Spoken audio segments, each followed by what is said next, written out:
सहना भवतु सहनौ भुनक्तु सह वीर्यं करवावहै तेजस्विनावधीतमस्तु मा विद्विषावहै।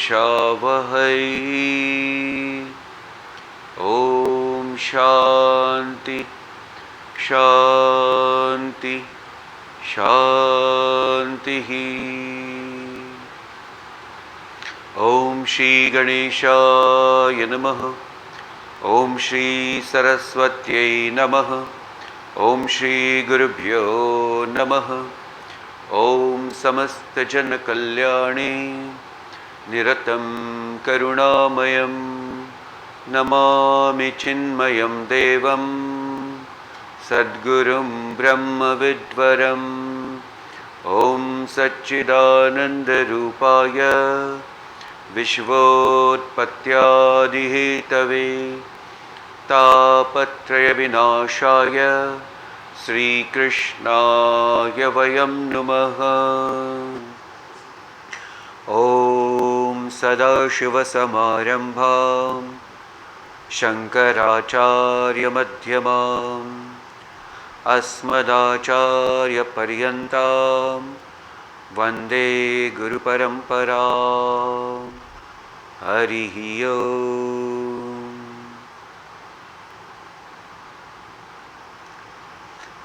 सुस्वागतम।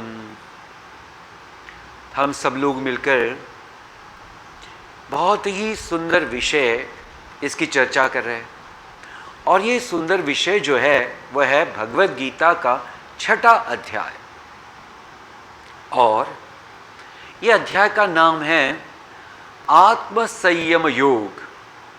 और इस आत्म संयम योग में ये जो आत्म संयम है ये है मन का संयम।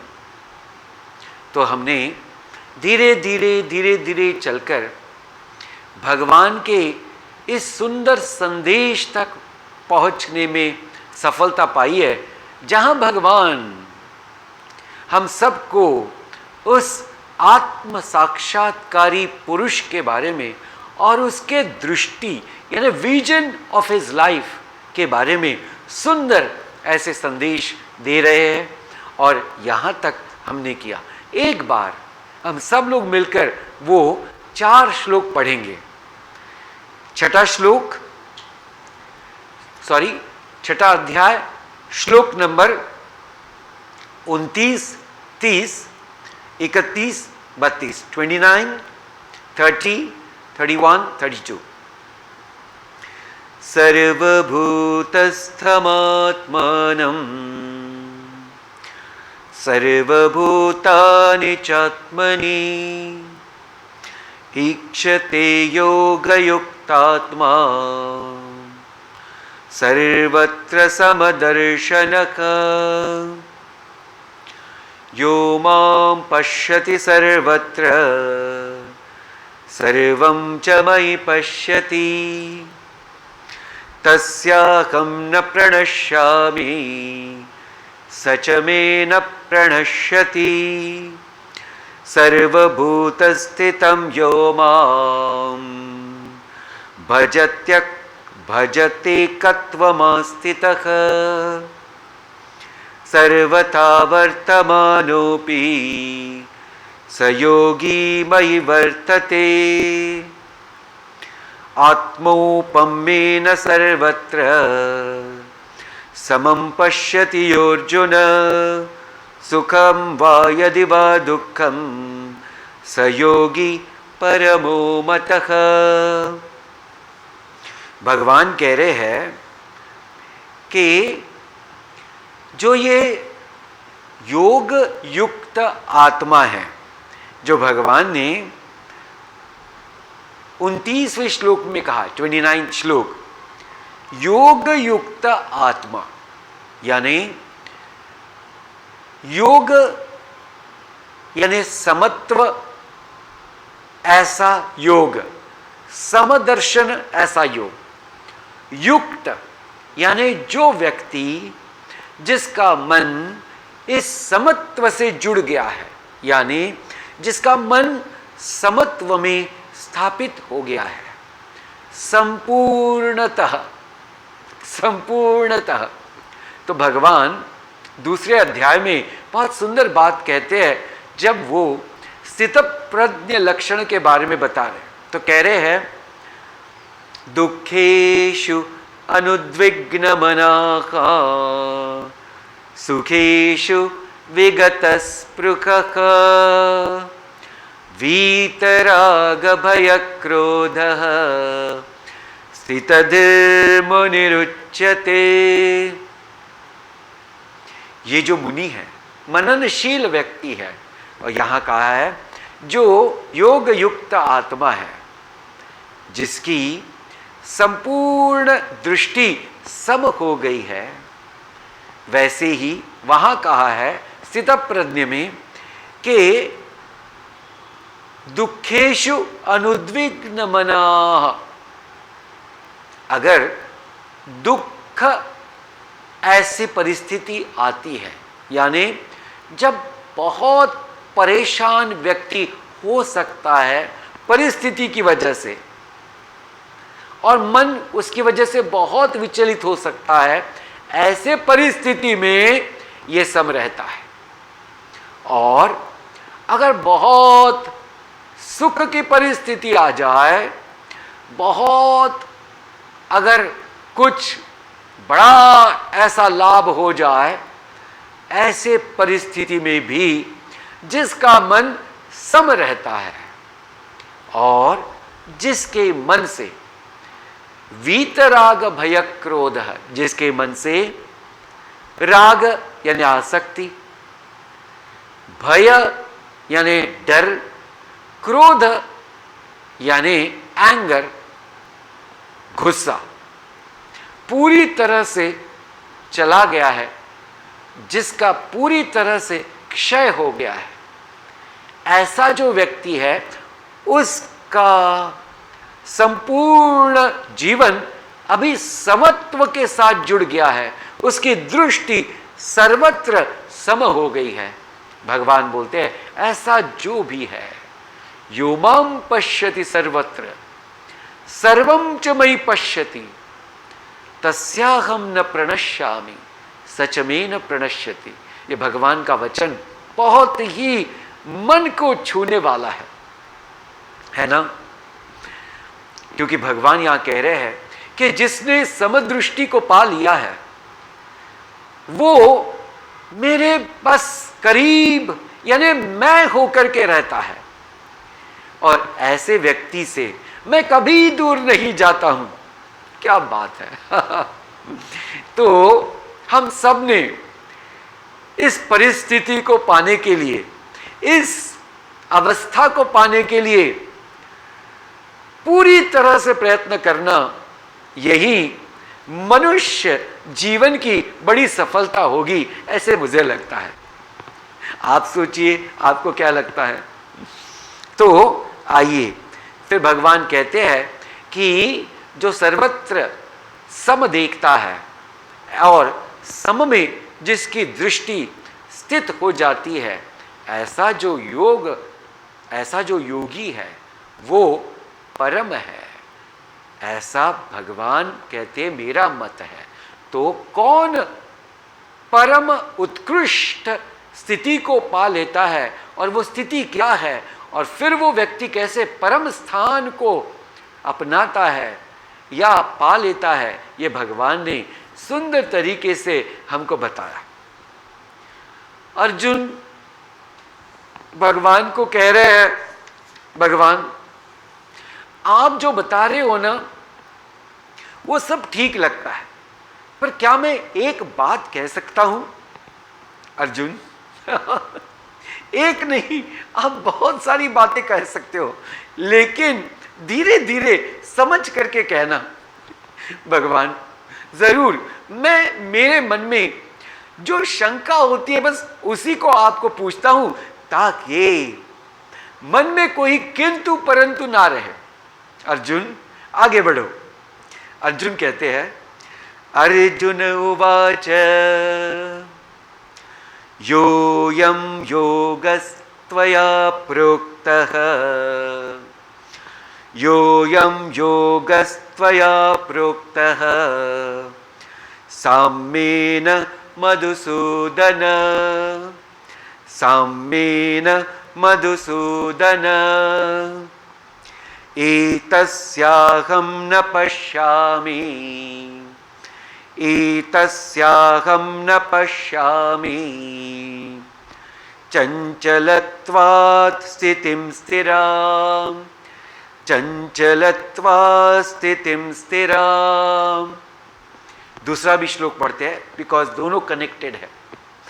चंचलम हि मन कृष्ण प्रमाति बलवदृढ़म् एतस्याहं निग्रहं मन्ये वायोरिव सुदुष्करम्। अर्जुन कह रहे हैं, हे मधुसूदन, हे भगवान, हे कृष्ण, यह अयम योग त्वया साम्येन प्रोक्तः, ये जो आपने ध्यान योग कहा है और वो कैसा है, समत्व भाव वाला है। तो ये मेरा जो मन है ये चंचल होने के कारण इस स्थिति को, साम्य स्थिति को जानने में, पहचानने में और अपनाने में बड़ा ही कठिन ऐसा यहां मुझे अनुभव हो रहा है। तो वो क्यों? क्योंकि भगवान, ये जो मेरा मन है ना वो बड़ा ही चंचल है। भगवान, सिर्फ चंचल नहीं तो देखो ये कैसा है, प्रमाथि बलवत दृढ़म, वो इतना ज्यादा ताकतवर है, वो इतना ज्यादा बलवान है। तस्याहं निग्रहं मन्ये वायोरिव सुदुष्करम। भगवान, इसको वश में करना, इस पर पूरी तरह से कंट्रोल पाना, क्या मैं आपको बताऊं कैसे है? तो ये वायु जो चलती है, हवा जो चलती है तेज तूफान की तरह, तो इस वायु, इस तूफान पर कंट्रोल पाना, उसको वश करना कितना कठिन है, उतना ही मुझे ये मन को वश में करना कठिन लगता है। फिर आप बताइए। अर्जुन क्या बताऊं? नहीं, ये बताइए कि अगर मन ऐसा है तो क्या ये साम्य स्थिति को समझ सकेगा, उसको पा सकेगा, या किसी और का भी मन, वो भी तो चंचल ही होगा ना। ऐसे मैं कल्पना कर रहा हूं, तो क्या कोई व्यक्ति ऐसे साम्य अवस्था में पाने के लिए पूरी तरह से तैयार हो सकता है? भगवान अर्जुन की तरफ देखकर जरूर मुस्कुराए होंगे, ऐसे मुझे लगता है। आपको लगता है? शायद आपको भी लगता होगा। तो देखिए, no doubt mind is extremely powerful. मन ये बहुत ही स्ट्रांग है और वो चंचल भी है। तो भगवान ने थोड़े ही देर पहले एक सुंदर श्लोक कहा था। वो कहते हैं, यतो यतो निश्चरति मनश्चंचलमस्थिरं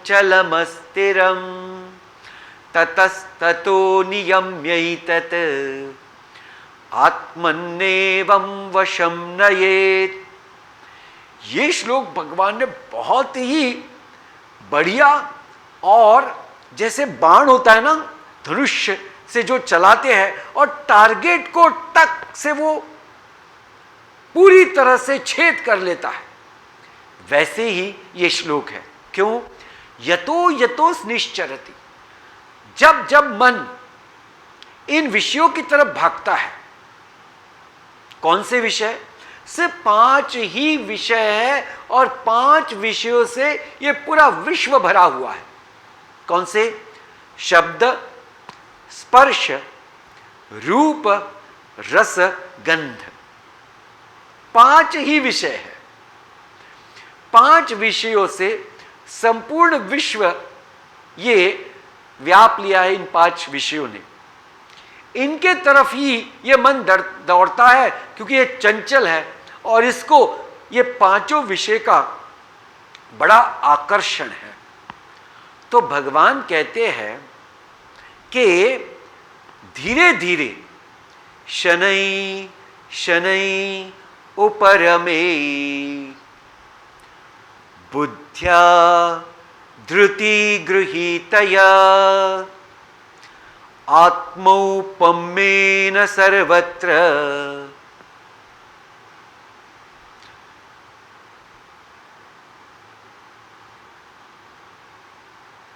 भगवान कह रहे हैं, थोड़ा मुझे ये श्लोक के बारे में, हाँ, आत्मसंस्तंभन कृत्वा, हाँ मैंने कोई और ही वहां जोड़ दिया था, आत्मसंस्तंभन कृत्वा न किंचित अपि चिंतयेत्। देखो 4 इंपॉर्टेंट पॉइंट कहे भगवान ने। शनै शनै उपरमे, धीरे धीरे, बहुत ही धीरे धीरे इसको, आपको लगाम लगाना है, धीरे धीरे। कैसे? बुद्ध्या धृति गृहीतया, इस बुद्धि को थोड़ा सा ज्ञान के तरफ मोड़ करके, ज्ञान में पूरी तरह से भिगो करके, उसमें यह गुण लाना जरूरी है, धृति, यानी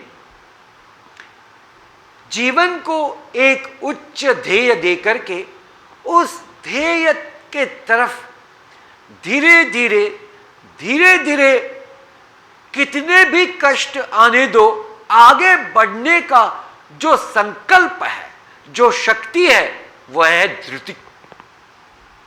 ऐसे बुद्धि के धृति से मन को आत्मा के तरफ धीरे धीरे मोड़ करके, फिर अपने आप को विचारों से धीरे धीरे अलग करके हम ततो ततो नियम्यैतत्, जब ये मन भागता है वहां से इसको पकड़ के ला करके नियम से जोड़ना है। कौन से नियम? शनै शनै उपरमे बुद्ध्या धृति गृहीतया आत्मसंस्तंभन कृत्वा न किंचित अपि चिंतयेत्, ये नियम है। तो भगवान ने ये बात हमसे कही है, बट हम सबका मन और ये बुद्धि बात को भूलने में बड़ी ही माहिर है है ना? है। वैसे ही अर्जुन बेचारा क्या करे, वो भी आप और हमारे जैसा एक साधारण व्यक्ति है जो बड़ी ही द्विविधा में फंस गया है, लेकिन उसके परम भाग्य से भगवान उसके साथ है। जैसे हम सब के परम भाग्य से हमको गुरुदेव स्वामी चिन्मयानंद जी मिले, उनकी सारी सुंदर जो टीचिंग्स है वो हमको मिली, भगवान ने जो भगवत गीता गाई है वो हमको मिली, तो हम भी कोई कम सौभाग्यवान नहीं है, हाँ ना? हाँ जी। सो भगवान ने ये बात कही है, इसलिए भगवान मुस्कुरा गए समझ में आ गया?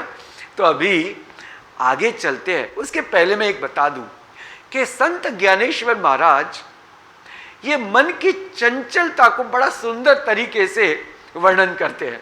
वो कहते हैं ये मन कैसा है पता है? बोले एक बंदर जो पेड़ के डाली पर बैठा हुआ है, और वो कैसा होता है? वो अपने आप में ही चंचल है, वो कूदते रहता है यहां से वहां। बोले ऐसे चंचल बंदर को समझो बहुत बहुत 3-4 लीटर मदिरा पिला दी लीटर नहीं बोला है, मैं उसको एग्जैगरेट कर रहा हूं, समझो उसको बहुत ज्यादा मदिरा पिला दी। अभी देखो ये पहले बंदर ही चंचल है, उसको मदिरा का पान कराया, बोले ऐसे मदिरा पान किए हुए बंदर को फिर 10 बिच्छू स्कॉर्पियोस वो जाकर के डंक करते हैं। तो आप बोलिए 10 बिच्छू जब डंक करते हैं एक ही बंदर को जिसने मदिरा पान किया है, तो वो कैसे उछलेगा, वो कैसे प्रमाथिवत दृढ़वत ऐसे इधर उधर छलांग मारेगा। बोले ऐसा ही ये मन है मनुष्य का। क्या गजब की उपमा दी है देखिए। तो ऐसे मन को धीरे धीरे शांत कैसे किया जाए और उसको इस ध्यान मार्ग में कैसे आगे बढ़ाया जाए, इसके लिए भगवान राम बाण उपाय बताते हैं, राम बाण उपाय। और ये सारे दुनिया के अनेक सफलता की एक बड़ी चाबी है। देखिए क्या है। श्री भगवानुवाच असंशयं महाबाहो मनो दुर्निग्रहं चलम् अभ्यासेन तु कौन्तेय वैराग्येण च गृह्यते। फिर एक बार पढ़ते, बहुत सुंदर श्लोक है। श्री भगवानुवाच असंशयं महाबाहो मनो दुर्निग्रहं चलम् अभ्यासेन तु कौन्तेय वैराग्येण च गृह्यते। भगवान कह रहे हैं बार बार, मेरा मन, ये भगवान कौन है, ये सबको फिर वारंवार याद दिलाने को बड़ा उतावला होता है। क्या करूं, तो कह ही देता हूं। भगवान वो है जो अनंत कोटि ब्रह्मांड नायक है। ये पॉज इसलिए दे रहा हूं ताकि हम सब इस शब्द का अर्थ समझ सके। अनंत कोटि ब्रह्मांड नायक यानी जिनकी शक्ति का कोई भी पार नहीं सोच सकता है। जो कोई भी है वो भगवान के शक्ति की कल्पना नहीं कर सकते हैं। भगवान के इस बृहत्व का, यानी भगवान इतने विशाल है, उसकी भी कल्पना नहीं कर सकते हैं। ऐसे भगवान जो सूक्ष्म अति सूक्ष्म होकर भी सर्वत्र है और सर्वशक्तिमान है, ऐसे भगवान हमको कह रहे हैं। क्या कह रहे हैं? हे महाबाहो, हे महाबाहो, हे अर्जुन, असंशयम मनम चलम दुर्निग्रहम। कैसा है ये मन? बहुत ही चंचल है और दुर्निग्रह है, यानी बहुत कठिनता से वश में आने वाला है। जल्दी से उसको वश में नहीं कर सकते हैं। तू हे कौन्तेय, हे कौन्तेय, परंतु, तू यानी परंतु, हे कौन्तेय, इसको वश में करने का मार्ग क्या है? अभ्यासेन च वैराग्येण गृह्यते। दो बहुत ही परम सिद्ध ऐसी साधना बताई है। कौन सी? अभ्यास और वैराग्य। ध्यान में रखिएगा, ये दोनों चीजें अगर हमको समझ गई और हमने उसको समझ करके इस दोनों साधना की गांठ बांध ली, तो फिर हमारा जो परम उच्च ऐसा ध्येय है वो हमसे दूर नहीं हो सकता है। देखिए कैसे। अभी हमको यह समझना जरूरी है कि यह अभ्यास शब्द क्या चीज है। 3 इंपॉर्टेंट फैक्टर इस अभ्यास में है। अभ्यास मीन्स कोई भी चीज को वारम वारम वारम वारम करना। वारम वारम यानी बार बार बार बार। आदि शंकराचार्य जी भगवान भज गोविंदम इस सुंदर टेक्स्ट में ये कहते हैं, नारी स्तन भर नाभिदेशम दृष्ट्वा मागा मोहावेशम एतन्मांसव सादि विकारम मनसि विचिन्तय वारं वारं। भगवान कह रहे हैं कि ये जो हमारा मन स्त्री की तरफ दौड़ते रहता है, या स्त्री का मन पुरुष की तरफ दौड़ते रहता है, उसको धीरे धीरे समझा के क्या समझना है, वो हम वैराग्य जब हम समझेंगे तब मैं वहां ये विषय फिर से लूंगा। अभी वारम वारम वहां भगवान ने कहा मनसि विचिंतय वारम वारम, बार बार बार बार इस मन को समझाओ समझाओ। और ये समझना क्या है, अभ्यास क्या है, तो अभी ध्यान देना 3 फैक्टर है। एक है अखंडता। अखंडता यानी जो भी कार्य हम हाथ में लेते हैं उसमें खंड न हो जाए इसकी खबरदारी लेना। उसमें खंड न हो जाए इसकी खबरदारी लेना। अभी मैं आपको दिखाता हूं, एक उदाहरण से समझाता हूं।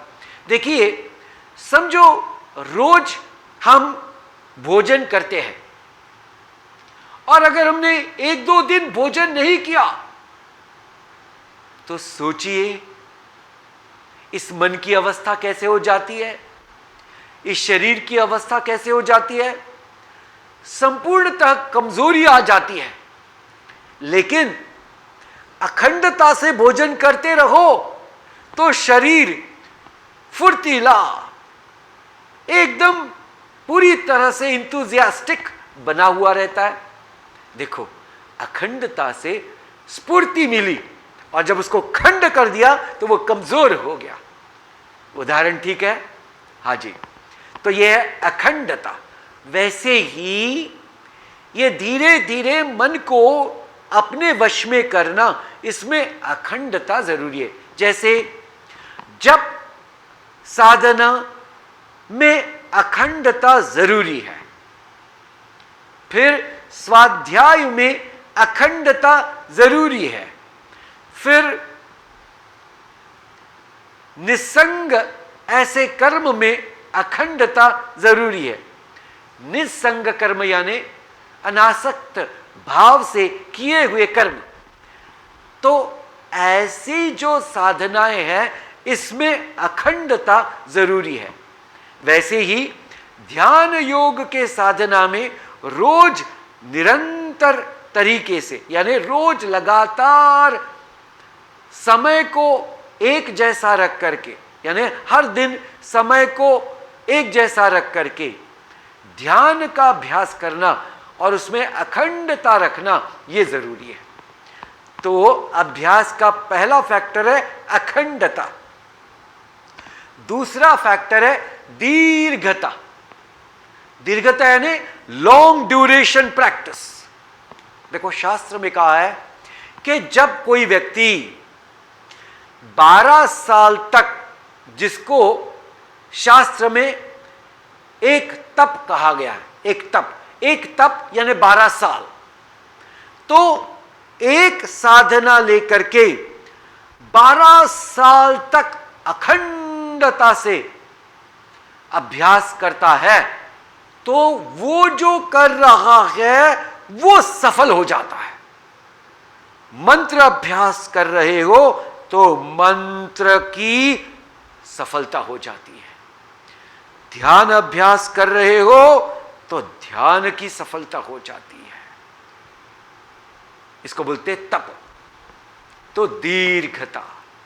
और तीसरा है सश्रद्धता, श्रद्धा पूर्वक, निष्ठा पूर्वक उस कर्म को दिव्यता से, शुद्धता से रोज वारंवार करना। तो 3 ऐसे फैक्टर्स आ गए हैं अभ्यास में। बोलिए कौन से? एक है अखंडता, दूसरा है दीर्घता, और तीसरा है सश्रद्धता। आप इसको नोट कीजिए और इसकी गांठ बांध लीजिए कि अभ्यास यानी ये 3 इंपॉर्टेंट घटक, फैक्टर। अभी हम वैराग्य की तरफ चलते हैं। तो गुरु परंपरा से हमने एक बात सुनी है, वो क्या है? वो ये है कि वैराग्य की एक छोटी सी स्टोरी आपको बताते हैं। जो हमने नारी स्तन भर नाभिदेशम दृष्ट्वा मग मोहावेशम एतन्मांसव साति विकारम मनसि विचिंतय वारम वारम। ये श्लोक के साथ सुनी थी। एक बार एक तपस्विनी योगी जी महिला एक प्रवचन दे रही थी, और उस प्रवचन में एक नौजवान युवक था। ये तपस्विनी जी भी यंग थी, थोड़ी सुंदर भी थी आकर्षक भी थी। तो जो नौजवान ये प्रवचन सुन रहा था ये योगिनी जी का, वो उनके रूप पर पूरी तरह से लट्टू हो गया। और जब लोग सब प्रणाम करने जाते प्रवचन के बाद, तो ये भी गया और उनसे कहा कि मुझे आपसे कुछ पर्सनल बात करनी है। तो बोले क्या करनी है बोलो? नहीं, बोले जब सब लोग चले जाएंगे तब हम करेंगे। तो बोले क्या हो गया? सब लोग चले गए। तो बोले देखो आप जो है ना, उस पर मेरा मन आ गया, मीन्स आपसे मुझे प्रेम हो गया, तो अभी मैं क्या करूं? तो योगिनी जी मन ही मन में मुस्कुराई, बोले कुछ ना करो, मैं जो कहती हूं बस आप अगर वैसा करोगे तो मैं आपके साथ शादी करने के लिए तैयार हूं।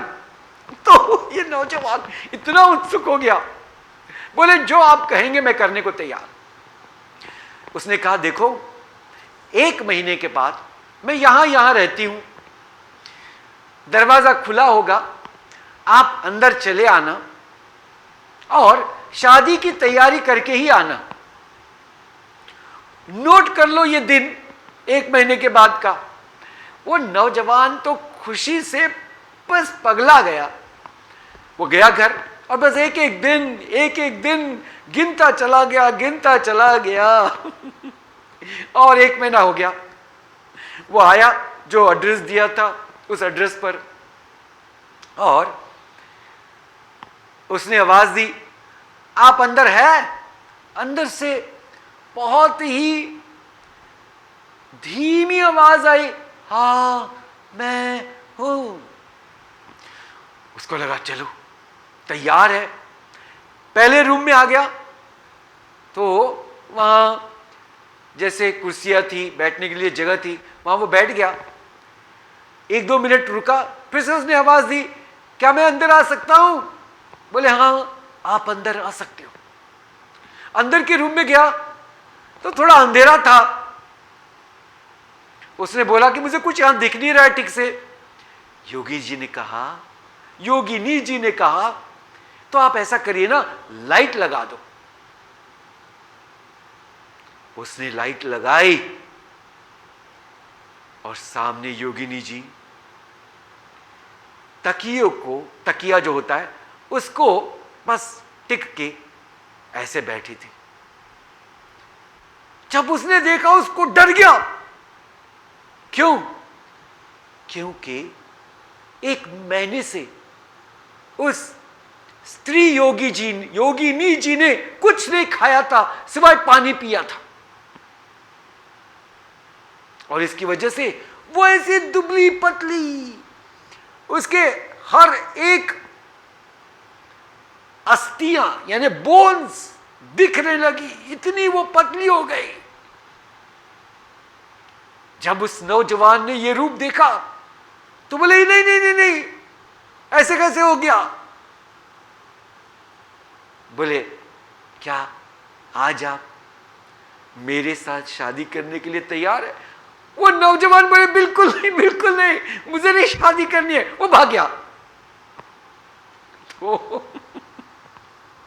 यहां यही एक समझना जरूरी है कि देखो, उस व्यक्ति का जो मन था किस चीज की तरह आकर्षित हो गया?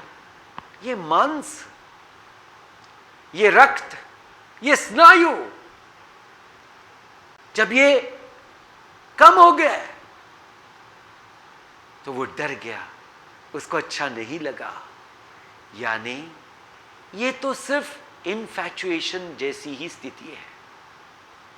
ये तो सिर्फ और सिर्फ अज्ञानता की वजह से हुआ आकर्षण है। तो यहां यह समझना जरूरी है कि जब यह मन ऐसे विषयों से आकर्षित नहीं होता है, जब यह मन एक केंद्रित होकर के अपने उच्च ध्येय की तरफ अग्रसर रहता है, ऐसी स्थिति को वैराग्य स्थिति कहते हैं। और भगवान कहते हैं, ऐसे जिसने पा लिया अभ्यास और वैराग्य, वो इस मन को पूरी तरह से काबू में पाने के लिए सफल जरूर हो सकता है। क्यों न धीरे धीरे हम भी प्रयत्न करें, शनै शनै उपरमित। आइए, जहां भी आप बैठे हैं, ध्यान का अभ्यास हम सब लोग करते हैं। अपने पोस्चर को यानी अपने आसन को थोड़ा सा ठीक करिए, आंखों को धीरे से बंद करिए, लंबी 1-2 सांस लीजिए,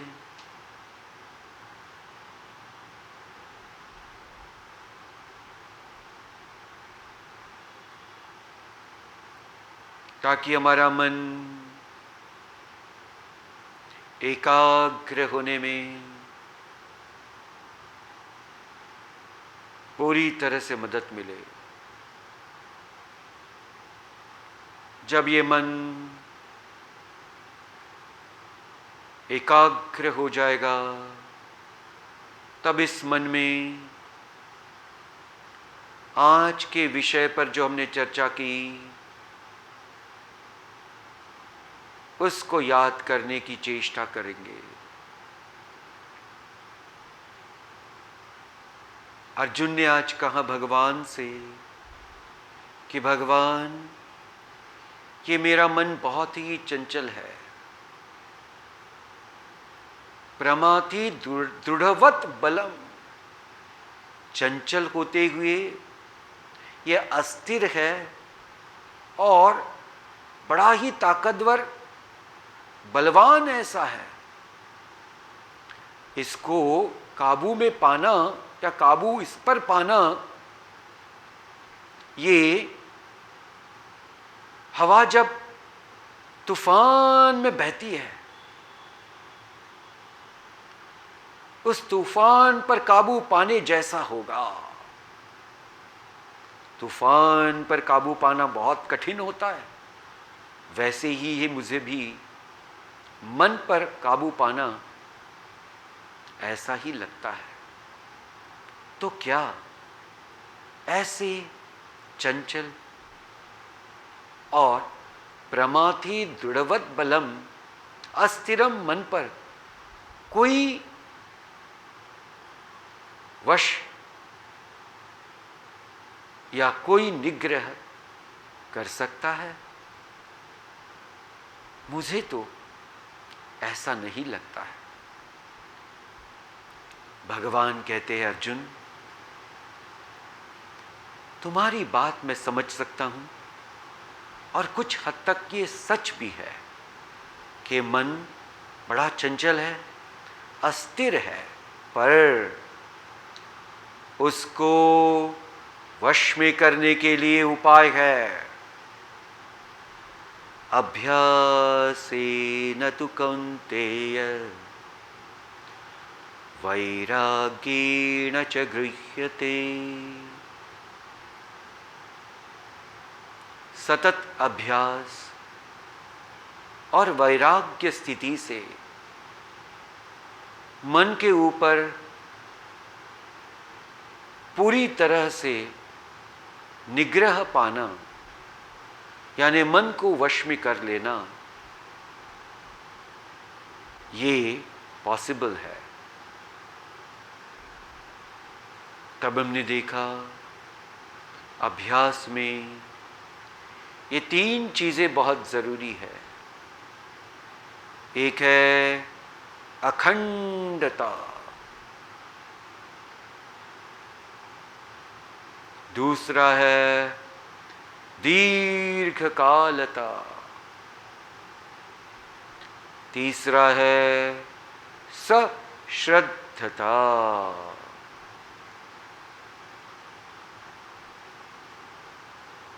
जब कोई व्यक्ति ये तीनों चीजें जान करके सतत सतत साधन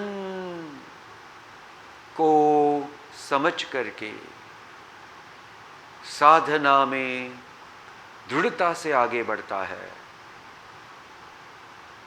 और वैराग्य को पा करके, यानी विषय आकर्षण को धीरे धीरे कम करके अपने मन को विषयों से निवृत्त करके अपने ही मन पर पूरी तरह से काबू पाना, ये शक्य है। क्यों न हम रोज ध्यान अभ्यास से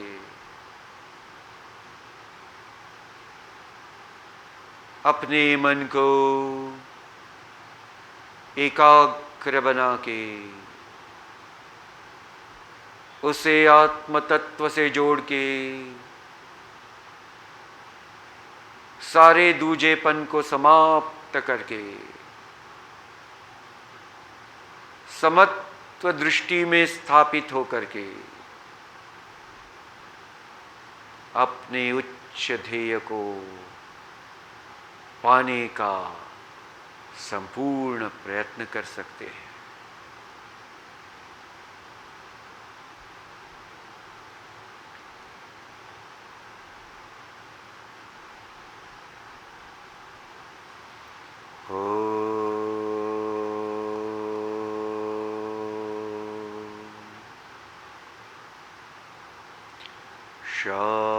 शांति शांति शांति। हरि ओम। दोनों हाथों को नमस्कार पोजीशन में ला करके भगवान को हम सब प्रणाम करते हैं, कोटि कोटि धन्यवाद देते हैं कि जिन्होंने हमें ये सुंदर ज्ञान संदेश रूप से गीता के माध्यम से उपलब्ध कराया। और ये सुंदर समय दिया है। ऐसे भगवान को कोटि कोटि प्रणाम। सभी के लिए प्रार्थना करते हैं, सर्वे भवन्तु सुखिनः, सर्वे सन्तु निरामया। दोनों हाथों को एक के ऊपर धीरे से घर्षण करके गरम ऐसा अनुभव करके हाथों का, इन हाथों को दोनों आंखों पर धीरे से रख करके हल्का सा मसाज दे करके फिर से नमस्कार पोजीशन में लाइए। ओम पूर्णमद पूर्णमिदं पूर्णात् पूर्णमुदच्यते पूर्णस्य पूर्णमादाय पूर्णमेवावशिष्यते। ओम शांति शांति शांति। हरि ओम। श्री गुरुभ्यो नमः। हरि ओम।